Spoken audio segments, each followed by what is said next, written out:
এই শীতকালে না ঘুম থেকে ওঠাটাই একটা বিশাল বড় কাজ হয়ে যায়। ঘুম থেকে ওঠা হয়ে গেলেই মনে হয় একটা কাজ তো হয়ে গিয়েছে, এবার একে একে সেই আমার যেন প্রত্যেক দিনে গুনে গুনে কাজ করতে হয়।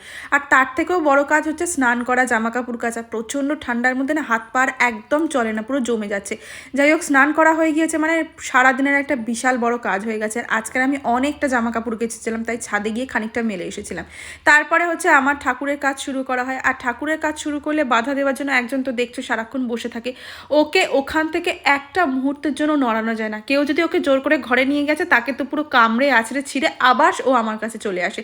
জানি না কেন ও এখানে হয়তো ঠাকুর দেখতে ভালোবাসে, কি ওই ফুলগুলো দেখতে পছন্দ করে। ওর ফুলের প্রতি আবার ভীষণ নেশা, জানো তো, ফুলগুলো পারলে খেয়ে নেয়। তারপরে আর কি শ্যাম্পু করেছিলাম, সারাদিনে এই চুল আমার যা মোটা, তার শোকাবার কোনো উপায় নেই। সারাদিন রাত্রির লেগে যায় শোকাতে, তারপরে আমার হয়ে যায় প্রচণ্ড ঠান্ডার ধার। তাই জন্য একটু হেয়ার ড্রায়ার দিয়ে শুকিয়ে নিলাম। এই চলে আমার সারাদিনের নিত্য কাজ। আজকের মতো টাটা।